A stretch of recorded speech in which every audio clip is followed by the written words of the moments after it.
రాష్ట్ర వ్యాప్తంగా ఉపాధ్యాయ బదిలీలు అయితే ముమ్మరంగా సాగుతున్న పరిస్థితి కనిపిస్తుంది. ఇదే క్రమంలోనే ప్రధానంగా చూసుకుంటే ఏదైతే ఎస్జిటికి సంబంధించినటువంటి ఉపాధ్యాయులంతా కూడా ఆందోళన దిగుతున్న పరిస్థితి కనిపిస్తుంది. ఏదైతే ఈరోజు వీళ్ళకి సంబంధించినటువంటిది ఆన్లైన్లో వీళ్ళకి పూర్తి వివరాలు అయితే మాత్రం ఈరోజు ఒకవైపు ప్రభుత్వం అయితే పెట్టమని చెప్పుకొస్తున్న పరిస్థితి కనిపిస్తుంది. వీళ్ళైతే మాకు ఆఫ్లైనే కావాలంటూ చెప్పుకొస్తున్నటువంటి పరిస్థితులు కనిపిస్తుంది. మేమైతే వెబ్ ఆప్షన్లు అయితే పెట్టుకోమంటూ కూడా మరోవైపు అయితే చెప్పుకొస్తున్న పరిస్థితి కనిపిస్తుంది. ముఖ్యంగా చూసుకుంటే గత 3 రోజుల నుంచి కూడా డిఈఓ ఆఫీసుల చుట్టూ పలు అధికారుల చుట్టూ తిరుగుతున్నప్పుడు కూడా మా సమస్యలు పరిష్కారం కావట్లేదంటూ ఆందోళన చేపడుతున్న పరిస్థితి కనిపిస్తుంది.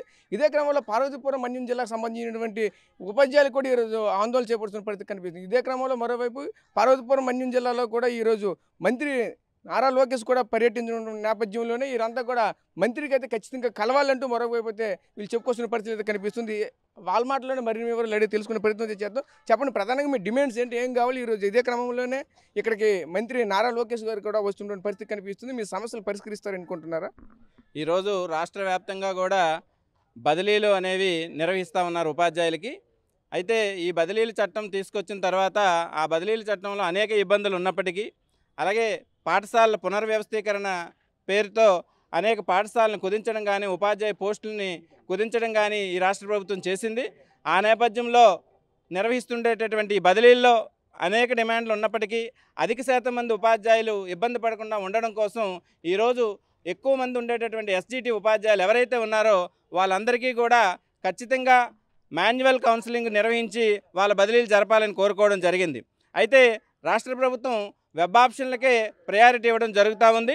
కానీ ఈ వెబ్ ఆప్షన్ల ద్వారా ఈ ఎస్జిటి ఉపాధ్యాయులు దాదాపు ప్రతి జిల్లాలో కూడా 3 నుంచి 4 వేల మంది బదిలీలకి ఉంటారు. వాళ్ళ అన్ని ఖాళీలను కూడా ప్రతి ఉపాధ్యాయుడు 4,000 ఖాళీలను సుమారుగా వెబ్ ఆప్షన్లో పెట్టాల్సినటువంటి పరిస్థితి.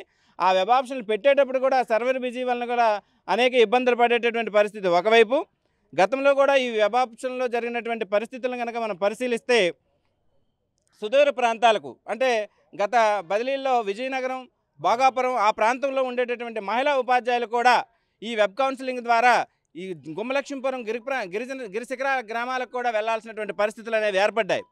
ఎందుకంటే ఈరోజు జిల్లా వ్యాప్తంగా ప్రతి గ్రామానికి, ప్రతి మండలంలో ఉండేటటువంటి అన్నీ కూడా ఉపాధ్యాయులకు తెలియవు. వాళ్ళు ఉండేటటువంటి మండలం లేదా ఆ చుట్టుపక్కల ఉండేటటువంటి 4-5 మండలాల పరిధిలో ఉండేటటువంటి ఖాళీలు మాత్రమే వాళ్ళు కోరుకునే అవకాశం వస్తే వాళ్ళకి ఎటువంటి ఇబ్బంది లేకుండా వాళ్ళ కుటుంబం నుండి దూరంగా వెళ్ళిపోకుండానే వాళ్ళు విధులు నిర్వహించేటటువంటి అవకాశం అనేది కలుగుతుంది. కానీ ఎటువంటి ఆర్థికపరమైనటువంటి బాధ కానీ లేకపోతే ఇబ్బంది కానీ లేకపోయినప్పటికీ కూడా విద్యాశాఖ అధికారులు చాలా మొండి వైఖరితో వాళ్ళు పట్టిన కుందేటికి 3 కాళ్ళు అనే విధానంతో వాళ్ళు అవసరమైతే ఉపాధ్యాయులను విభజించైనా సరే వాళ్ళు ముందుకు వెళ్ళి ఈ వెబ్ కౌన్సిలింగ్నే కొనసాగించాలని కోరుకుంటా ఉన్నారు. కానీ ఇదైతే ఎట్టి పరిస్థితుల్లో మేము అంగీకరించేది లేదు. అందుకనే మొత్తం రాష్ట్రంలో ఉండే అన్ని ఉపాధ్యాయ సంఘాలు కూడా ఈరోజు ఈ వెబ్ కౌన్సిలింగ్ విధానాన్ని తీవ్రంగా వ్యతిరేకిస్తూ ఉన్నాం. అనేక కార్యాచరణ కార్యక్రమాలకు కూడా ఇప్పటికే రాష్ట్ర శాఖలు పిలిపించాయి. ఈ నేపథ్యంలో ఈ సైనింగ్ స్టార్స్ అనేటటువంటి కార్యక్రమాన్ని నిర్వహించడానికి రాష్ట్ర విద్యాశాఖ మంత్రి నారా లోకేష్ గారు పార్వతీపురం వస్తూ ఉన్నారు. ఆయన దృష్టిలో కూడా ఇది పెట్టి అనేక మంది ఉపాధ్యాయులు ఇబ్బంది పడుతూ ఉన్నారు. కాబట్టి ఖచ్చితంగా దీన్ని వెబ్ కౌన్సిలింగ్ని వెనక్కి తీసుకోవాలి, మాన్యువల్ కౌన్సిలింగ్ని ఖచ్చితంగా నిర్వహించాలనేటటువంటి డిమాండ్ని ఆయన దృష్టికి తీసుకువెళ్ళి ఖచ్చితంగా అది అమలయ్యే వరకు కూడా మేము పోరాడతామని, ఒకవేళ ఆయనతో మాట్లాడేటటువంటి అవకాశం కల్పిస్తామని ఇప్పటికే పోలీసు కానీ ఇతర విద్యాశాఖ ఉన్నతాధికారులు కానీ చెప్పడం జరిగింది. అలాంటి అవకాశం కనుక మాకు ఇప్పుడు ఆయన మధ్యాహ్నం ఆ కార్యక్రమం పూర్తయిన వెంటనే మాకు ఇవ్వని పక్షంలో మేము వేరే రూపంలో కూడా నిరసన తెలియజేస్తామని ఈ సందర్భంగా మీడియా ముఖ్యంగా ఉపాధ్యాయుల ఐక్య వేదికగా మేము తెలియజేస్తా ఉన్నాం. Thank you. మీరు చెప్పండి అమ్మా, దీనివల్ల ఈరోజు ప్రధానంగా చూసుకుంటే వెబ్ ఆప్షన్లకి ఆఫ్లైన్కి గల వ్యత్యాసం ఏంటి? దీనివల్ల వెబ్ ఆప్షన్ వల్ల ఎటువంటి ఇబ్బందులు ఎదుర్కొంటారు? ఈ ఆన్లైన్ వల్ల ఎటువంటి ఉపయోగం, ఆఫ్లైన్ వల్ల ఎటువంటి ఉపయోగం ఉంటుంది ఏంటి? వెబ్ ఆప్షన్ వల్ల మన చుట్టుపక్కల ఉన్నటువంటి అన్ని మండలాల మీద అవగాహన ఉండదు. స్కూల్ అసిస్టెంట్స్, హెచ్ఎంస్ వరకు అయితే వాళ్ళకి తక్కువ ప్లేసులు కాబట్టి, తక్కువ మంది కౌన్సిలింగ్ కాబట్టి వాళ్ళకి వెబ్ ఆప్షన్ పెట్టినా వాళ్ళ వరకు ఓకే. అదే ఎస్జిటి ఉపాధ్యాయులకు తీసుకున్నట్టయితే చాలా ఎక్కువ మంది సంఖ్యలో ఉంటారు. ఒక 1800, 2000, 3000 వరకు పెట్టవలసి ఉంటుంది. కాబట్టి అన్ని ప్లేసుల మీద ఎవరికి కూడా అవగాహన అనేది తక్కువగా ఉంది. కాబట్టి మాకందరికీ కూడా ఉపాధ్యాయులు ఇందులో మహిళా ఉపాధ్యాయులు కూడా చాలామంది ఉన్నారు. వాళ్ళు దూర ప్రదేశాలకు వెళ్ళినట్టయితే అంటే ఏ ప్లేస్ ఎన్నుకోవాలి, అక్కడ ఉన్నటువంటి పరిస్థితులు ఏంటి, భౌగోళిక పరిస్థితులు ఏమీ మాకు అవగాహన ఉండదు. కాబట్టి మాకు చాలా ఇబ్బందులు కూడా ఎదుర్కోవాల్సి వస్తుంది, మహిళలు కూడా ముఖ్యంగా. కాబట్టి మా అందరికీ కూడా అలాగే చాలామంది రిటైర్మెంట్ దగ్గరలో కూడా చాలామంది జెంట్స్ టీచర్స్ కూడా ఉన్నారు, లేడీ టీచర్స్ కూడా ఉన్నారు. వాళ్ళకి కూడా సరైన అవగాహన లేదు. ఇప్పుడు 1800లో నా కొలీగ్ ఉన్నారు, వాళ్ళకి ఎక్కడ ప్లేస్ వస్తుందని తెలియదు. ఏ గుమ్మలక్ష్మీపురం, మెంటాడో, డెంకాడో, పార్వతీపురం లేకపోతే పాచిపెంట పెట్టాలన్నా ఆ ప్లేసుల మీద కూడా అవగాహన లేదు. అదే వెబ్ కౌన్సిలింగ్ కాకుండా మాన్యువల్ కౌన్సిలింగ్ అయితే మాకు ఏ మండలం కావాలో ఆ మండలాన్ని మేము అడుగుతాము, మాకు స్క్రీన్ మీద చూపిస్తారు, మేము దాన్ని ఎంచుకోవడం అనేది జరుగుతుంది. ప్రదేశాల గురించి, ఆ మండలాల గురించి ముందు మేము అవగాహన కలిగి ఉంటాము.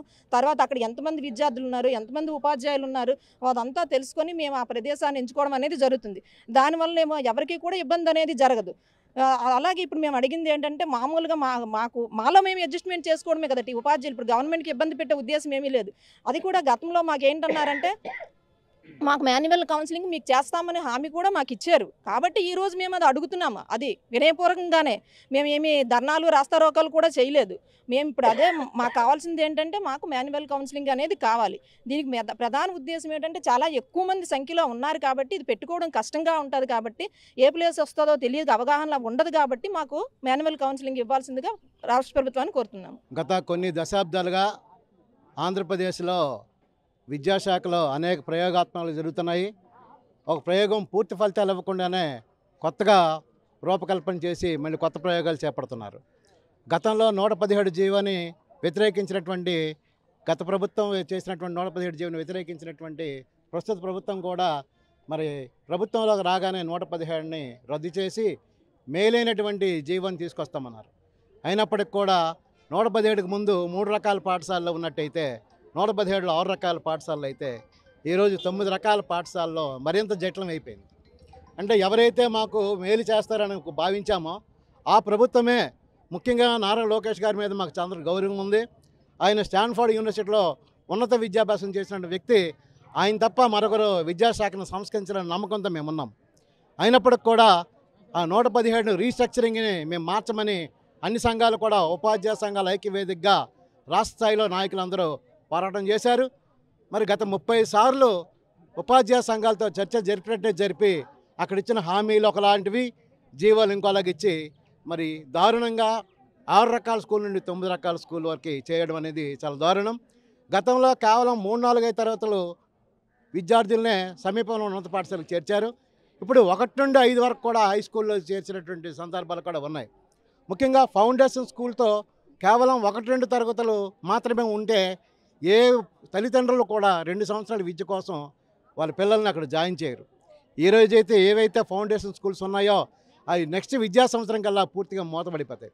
అలాగే మోడల్ స్కూల్ అనే పేరుతో 1+5 పేరుతో 1+5 అపాయింట్మెంట్స్ ఇస్తామన్నారు. కానీ ఆయాస్ కూడా లేకుండా కేవలం 1+3 చేశారు. ఏ రకంగా చూసినా విద్యాశాఖ అధికారులు ఉపాధ్యాయులను దగా చేస్తున్నారు.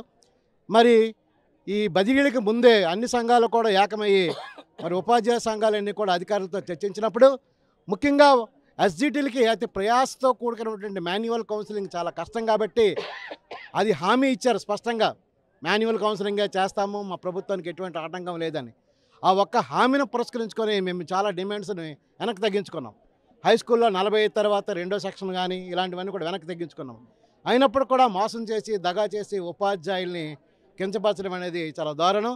మరి నిన్న బలవంతంగా ఎంఈఓల ద్వారా బలవంతంగా ఆప్షన్ పెట్టించడం అనేది సరికాదు. మరి ఉపాధ్యాయ సంఘాలతో చర్చించింది ఒకటి, ఈరోజు చేస్తున్నది ఒకటి. ఎప్పటికైనా సరే మాకు నారా లోకేష్ విద్యాశాఖ మంత్రి మీద చాలా గౌరవం ఉంది. మేమేది ధర్నా చేయడానికి కానీ కేవలం నిరసన తెలియజేయడానికి వచ్చాము.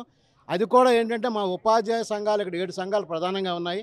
మా 7 సంఘాల ప్రధాన నాయకుల్ని అక్కడ ప్రధానమంత్రి విద్యాశాఖ మంత్రితో కలిసి ఏర్పాటు చేసి మేము మెమరాండం ఇస్తాము. కేవలము వెబ్ కౌన్సిలింగ్ రద్దు చేసి మాన్యువల్ కౌన్సిలింగ్ మాత్రం ఇవ్వాలని దాని డిమాండ్తోనే మేము ఆ ప్రాతినిధ్యం ఇవ్వడానికి మేము ఎదురు చూస్తున్నాము.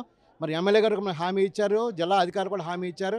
ఏదైనా 1:30 లోపు మాకు ఈ హామీ నెరవేరిస్తే మేము ఉపాధ్యాయులు సాధించగలం, లేకపోతే ఉపాధ్యాయులను కంట్రోల్ చేసే పరిస్థితుల్లో కూడా మా నాయకత్వానికి లేదని మరొకసారి మేము మీడియా ద్వారా ప్రభుత్వానికి తెలియజేసుకుంటున్నాం. ఒకటే చెప్పుకొస్తున్న పరిస్థితులు అయితే కనిపిస్తున్నాయి. వీళ్ళంతా కూడా ఏదైతే ఎస్జిటీలు అయితే మాత్రం రాష్ట్ర వ్యాప్తంగా ఎక్కువ మంది ఉంటారో, అదేవిధంగా జిల్లాల వారికి చూసుకున్నా సరే వేల సంఖ్యలో అయితే మాత్రం ఉంటున్న పరిస్థితి కనిపిస్తుంది. ఆ వెబ్ యాప్స్లు పెట్టుకునేటప్పుడు కూడా సరైన రీతిలో అయితే అందరికీ కూడా అవగాహన అయితే ఉండదు. దీనికైతే మాత్రం దీన్ని మేము క్యారీగా దాన్ని అయితే ఎదుర్కోలేనటువంటి పరిస్థితి ఉంటుందని ఒకవైపు అయితే చెప్పుకొస్తున్న పరిస్థితులు కనిపిస్తున్నాయి. ముఖ్యంగా చూసుకుంటే ఆఫ్లైన్లో అయితే వాళ్ళు ఏ మండలం కావాలో, ఏ ప్లేస్మెంట్ కావాలో ప్రతిదీ కూడా అయితే మా దానిపైన అవగాహన ఉంది. దాంతో మేమైతే ముందుకు వెళ్ళగలమంటూ కూడా మరొకవైపు అయితే చెప్పుకొస్తున్నటువంటి పరిస్థితులు అయితే మనకు కనిపిస్తున్నాయి. అదేవిధంగా పౌజ్ కోటాలో ఉన్నటువంటి టీచర్లు కూడా ఈరోజు వెబ్ ఆప్షన్లో పెట్టుకుంటే మాత్రం వాళ్ళకి కూడా డిఫరెన్స్ వచ్చే అవకాశం కూడా కనిపిస్తుంది అంటూ మరొకవైపు అయితే మాత్రం వారు పెట్టుకున్న పరిస్థితి కనిపిస్తుంది. ఇదే క్రమంలోనే పార్వతీపురం మన్యం జిల్లా పర్యటనలో భాగంగా మంత్రికి ఈరోజు అయితే మేమైతే వినతి పత్రం అందజేయాలని అయితే మేమైతే అనుకుంటున్నాం. మమ్మల్ని అయితే కల్పిస్తే ఓకే, లేదంటే మాత్రం